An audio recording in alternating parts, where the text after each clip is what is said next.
জমে উঠেছে ঈদের কেনাকাটা। ক্রেতা বিক্রেতাদের ভিড় রাজধানীর শপিং মলগুলোতে। একই সঙ্গে বাহারি রং আর হাল ফ্যাশনের পোশাক খুঁজছেন ক্রেতারা।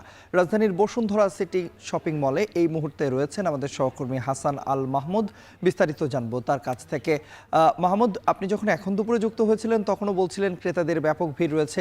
এখন তো একেবারে বিকেলের বেলার সময়, এখন ক্রেতা বিক্রেতাদের ভিড় কেমন দেখছেন এবং পোশাক কিনতে পেরে তারা কি বলছেন, বিস্তারিত জানাবেন। তন্ময়, আমরা সকাল থেকে দেখছি যে ক্রেতাদের সংখ্যা কিন্তু ধীরে ধীরে বাড়ছে এবং নামাজের দুপুরের পরে কিন্তু সেই সংখ্যাটা আরও বেড়েছে এবং বিকেলের টাইমটাতে আমরা দেখতে পাচ্ছি যে সেই সংখ্যা কিন্তু আরও পুরো মার্কেট শুধু এখন মানুষ সকাল থেকে যে এরকম ছিল সেটি কিন্তু আরও কিছুটা বেড়ে গিয়েছে এবং প্রত্যেকেই কিন্তু আজকে যেহেতু শুক্রবার সরকারি ছুটির দিন এবং রমজানের আসলে শেষ দিকে এসেছে, অর্থাৎ আগামীকাল একটা শুক্রবার সম্ভবত ক্রেতা বিক্রেতারা পাবে, ফলে এই সময়টাকেই আসলে তারা কাজে লাগাতে চাচ্ছেন এবং ক্রেতা বিক্রেতা উভয়ই কিন্তু খুশি এবং বিক্রেতারা বরাবরই যেটি হয় যে কিছুটা দাম আটকে রেখে বিক্রি করার চেষ্টা করে, তবে এখন তারা কিন্তু ছেড়ে দিয়ে বিক্রি করছে, অর্থাৎ যতটুকু সম্ভব তারা দাম কম রেখে আসলে বিক্রি করবার চেষ্টা করছেন এবং যদিও উল্টো অভিযোগ করছেন বিক্রেতারা যে আসলে কিছুটা দাম বেশি বলা হচ্ছে। যে বিশেষ করে আমরা দেখতে পাচ্ছি যে এখানে নারী এবং শিশুদের যেসব ব্র্যান্ড রয়েছে সেগুলোতে কিন্তু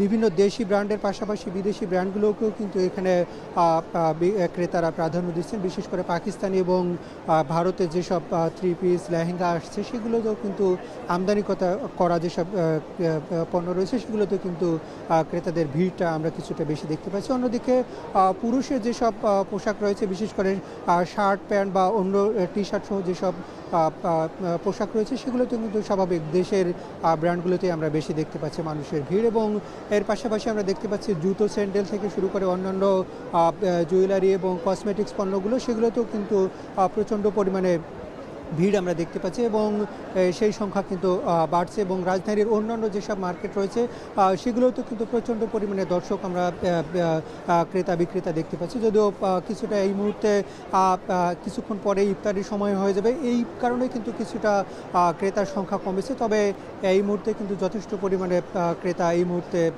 এই মার্কেটে অবস্থান করছে। তো এই ছিল আমার কাছে এখান থেকে সবশেষ পরিস্থিতি। তন্ময়, ঈদ কেনাকাটার খবরাখবর জানাচ্ছিলেন সহকর্মী হাসান আল মাহমুদ।